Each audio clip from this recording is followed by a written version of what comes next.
So I'm going to pass you over to Steve, and he's going to keep you entertained for the next half an hour or so. Right, good morning guys. My name's Steve, like the guy says. Steve's dog training.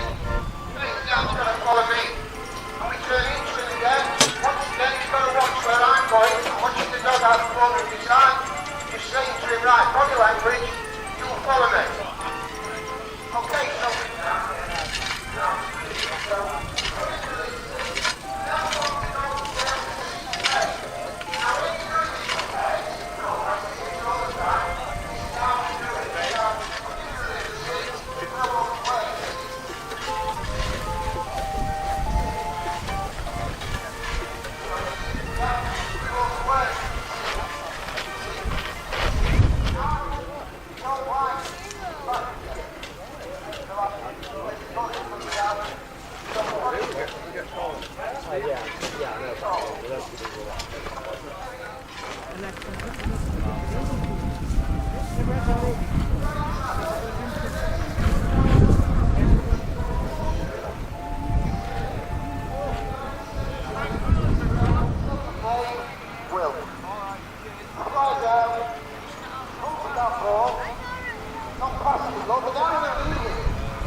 So there should be some more tractors coming in to the arena.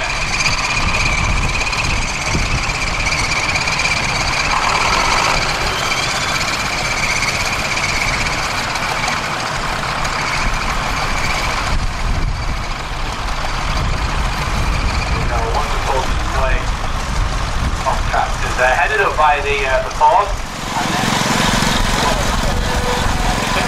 It's in there somewhere.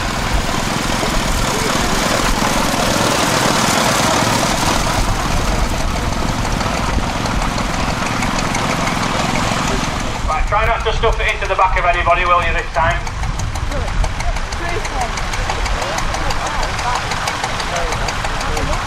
There's going to be an exclusion zone around young boys. Sat on either side of the wing. So nice sociable tractor as well.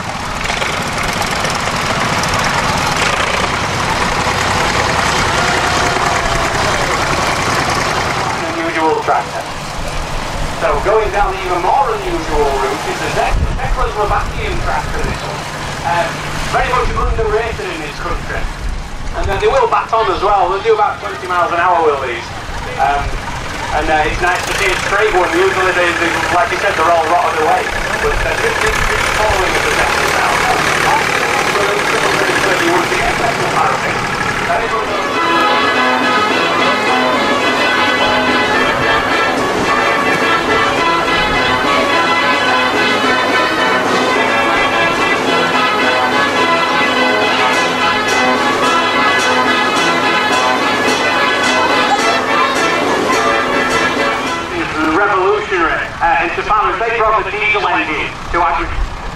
agricultural world, they quite like petrol engines up until the early 50s when they decided that the diesel engine was the future. And they took a 4-cylinder diesel engine to the Fortune Major. However, it wasn't quite good enough for you, was it? Just tell us a bit about it.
And that's a 4.5-inch drawbar tractor, and that's Cuckle Chapel Town in Sheffield.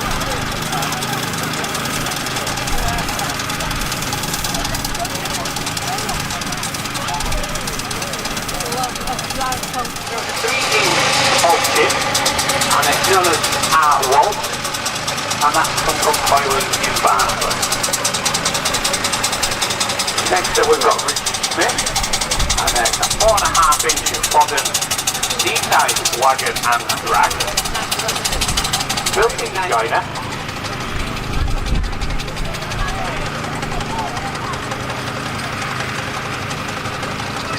We've got number 15, and that's a 4-inch scale mini steam engine, a Burrell, built in 1988, and it's known as Victoria.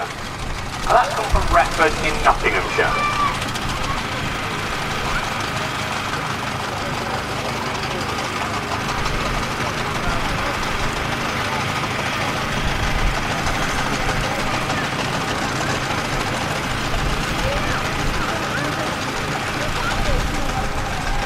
We have Talos.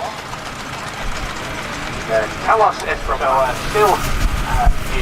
still being built up, and that's come courtesy of Mr. Partridge. Built in 2004, owned by Mr. Wright, and then that's come from Lidwood in Nottinghamshire. It's a 4-inch Foster.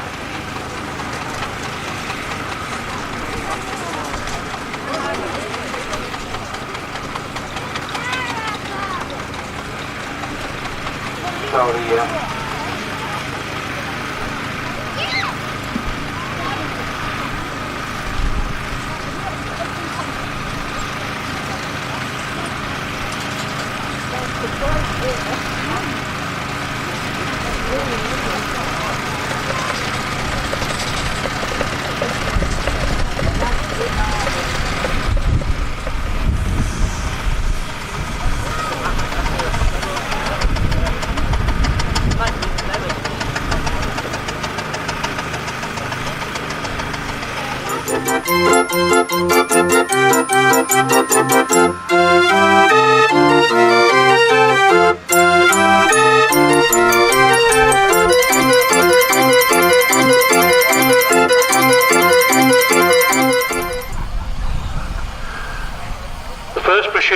first big machine to come into the arena is a ploughing engine.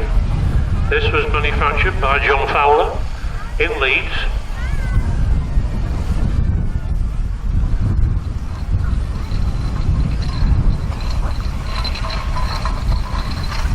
(1913), I believe this one. There are two ploughing engines here. This one is being driven by Patrick Tonks. Both belong to the Fleer family. The Fleer family, of course, live around Curtin Lindsey. They're well known at this event because they brought these engines here for quite a number of years.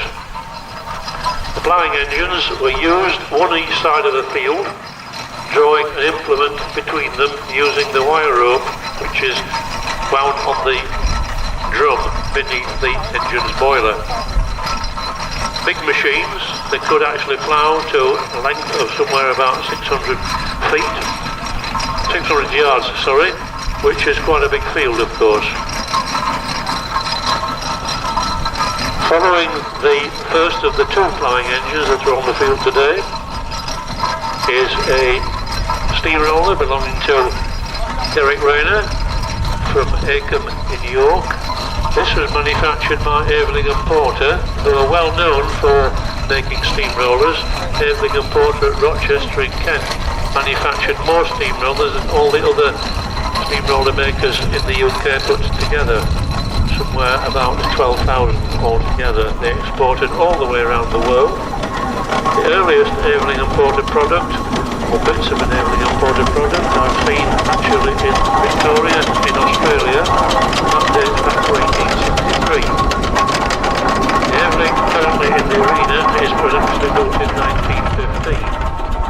Was 39, was used in the Huddersfield area before being passing to the White Rose Steam Traction Company in 1964 for preservation.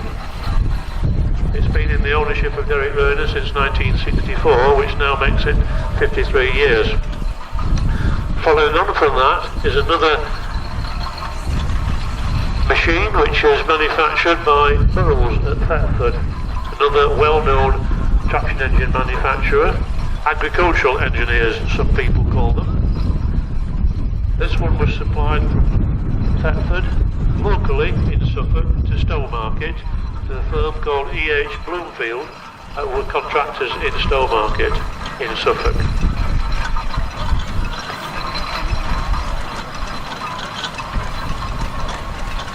The engine passing the commentary point at the moment is actually a Fowler AA6 ploughing engine. It's called E-frame after the owner for very many years, E-frame Clear, and as I said previously, it's been driven by Patrick Tonks, ably assisted by his lady friend on the footplate.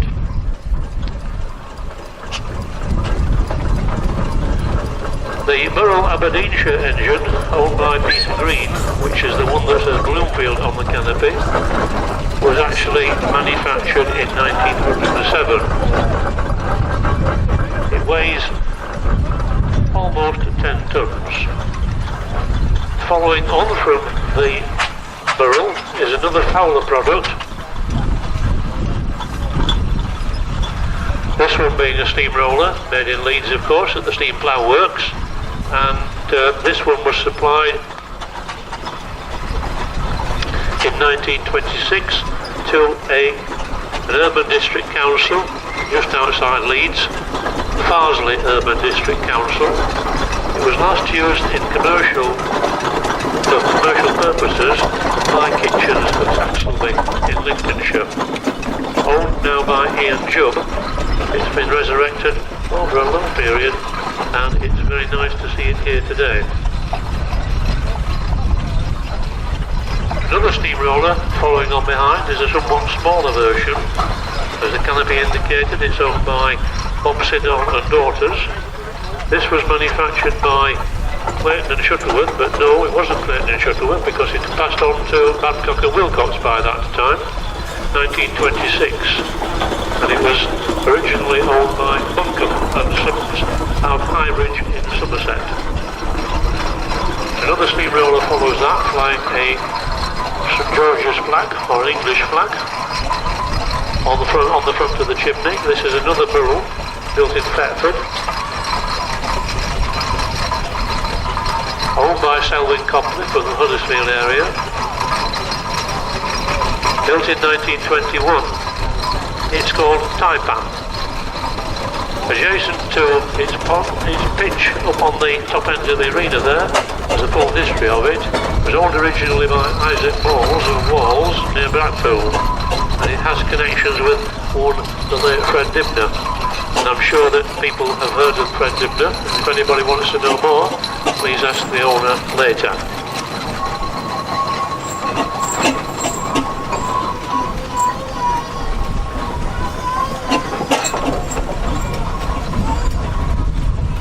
The Fowler engine that says Steel's Grand 20th Century Noah's Ark on it originated as a steamroller, and that actually was converted in North Yorkshire not so long since to turn it into a Showman's tractor. It was originally owned by the Mechanical Star Spraying and Grouting Company of Reading, Berkshire, and it's come down from Scotland. It belongs to Alex Steele up in Scotland, followed by another Airwick roller. This is a piston valve machine. Piston valve started at about 1921. This one owned, as it says on the canopy, indeed by Kidderminster Council, and it's now in the ownership of Simon Gill, who lives in North Yorkshire. It's a compound machine, as is seen from the 1915 engine that passed by a little while ago. That was a single cylinder. This is a compound engine, a D-type, dating from 1922.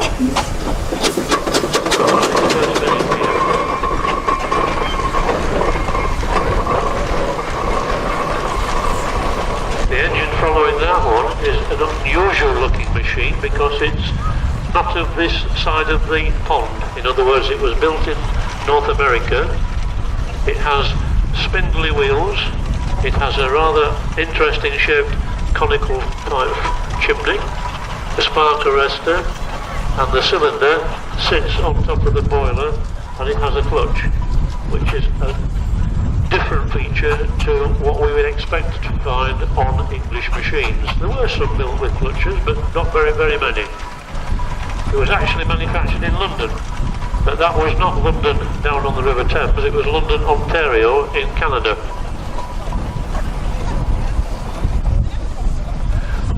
concerned was George White.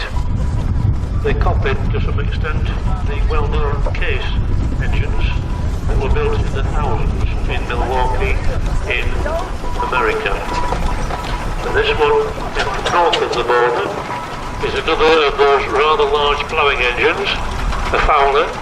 This one bigger than the previous one. This is a BB type, manufactured in 1917 during the First World War. Fowler's built a tremendous number of this type of engine during the First World War for the Ministry of Agriculture, because it was obviously important at that time to cultivate, to grow food for home consumption. This is the BB type. The later ones, the BB1s, recognisable by virtue of the fact that they have the piston and the valve, the piston rods coming from the front of the cylinder. This one is driven by Sparky, who's best known as Gordon Hudson, with his proper name. Been with the Fleer family with these engines for very, very many years. You'll also notice that the George White has come past my commentary point now. It's got rubber tyres on it, because that makes it somewhat more readable to the driver. It's got no tender, no tender behind. The rubber tyres do make it so it's nicer to drive on the road with rubber tyres, because it's not sprung. Many of the steamrollers are not sprung, and there are certain of them, including the Kidderminster Borough Council one, which actually is on rubber tyres, which again makes it somewhat nicer to drive on the road.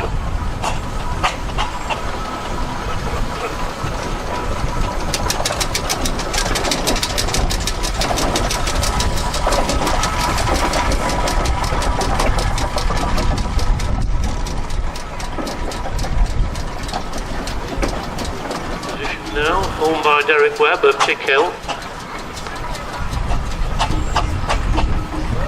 Started life as a convertible steamroller, one that could be actually manufactured or made in such a way that it was able to be made into a steamroller for one time of the year and a tractor a different time of year by changing the rolls.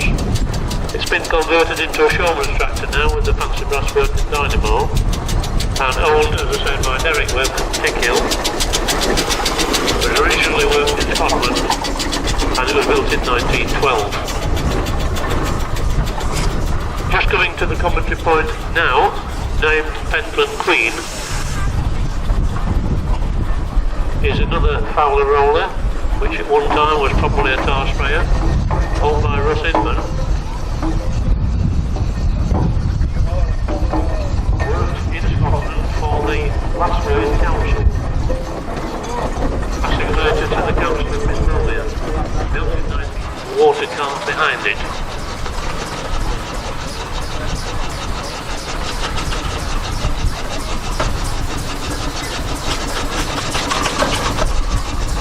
Nice looking Evelyn tractor. Registration being OS803. Indicating it actually originated in Scotland. John Tyler is now passing the commentary point with a Fowler Tiger type tractor. I remember first seeing this one at an auction sale at Heckington in Lincolnshire in 1996. Rob bought it at that auction sale in 1,000,001 bits. It was on pallets, and he's reassembled it over a long period, and it's a nice, tidy looking tractor now. Coming into my view is indeed a Wallace & Stevens advance roller. He's going to do his party piece, which is showing us how it quick reverses. It's a very quick roller on the road, manufactured by Wallace & Stevens in Basingstoke. They made a lot of these engines for making tarmac roads.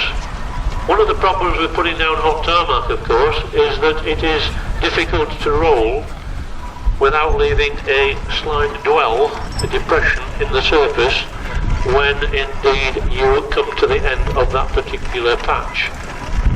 Wallace & Stevens overcame that difficulty by designing this machine, which is a very quick reverse, and it does have that facility now of being able to be run backwards and forwards quite easily. The maroon power roller, belonging now to Nigel Guyton, who also worked in Scotland. We now see a very speedy machine on pneumatic tyres, a Sentinel steam wagon, owned by John and Leslie Colwell from near Goole, and this machine was built in 1934. Late in the day for steam engines, but nevertheless Sentinel continued their development of this type of engine. It was previously owned by a brewery in Sheffield for local deliveries, Duncan Gilmore. Anybody remember Duncan Gilmore Brewery in Sheffield? That type of steam wagon is capable of doing 50 miles an hour. I've actually been on one down the A1M at 50 miles an hour on one of the rally. We now see one of the older generations here. The oldest John Flag, the Farron 1914 road locomotive, works number 1421. Originally owned, as it said on the side, by White Box of Conisbrough. Therefore a very local machine to where we are at the moment. Being driven by John, it's been in his ownership for over 60 years.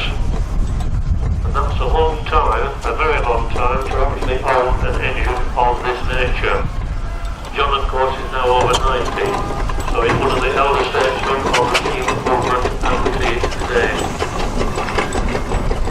Wonderfully restored, kept in working condition certainly, and very good to see it here today, especially with John on the footplate, being helped on this occasion by Tony Lamb.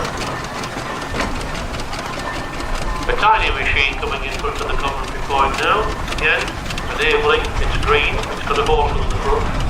This is very unusual in that it's got a single speed with an inside flywheel, and the cylinder actually sloped downwards towards the front because the arrangement is such that it has to be like that to accommodate the flywheel position it is. Very nicely restored. Was originally supplied to a sailing hall in Monmouthshire. The name is on the side of it. And we have, following that one, Fowler agricultural engine, which at one time belonged to Turners and Laderdenby near Middlesbrough.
My goodness, what a fantastic array of motorbikes we've got here today.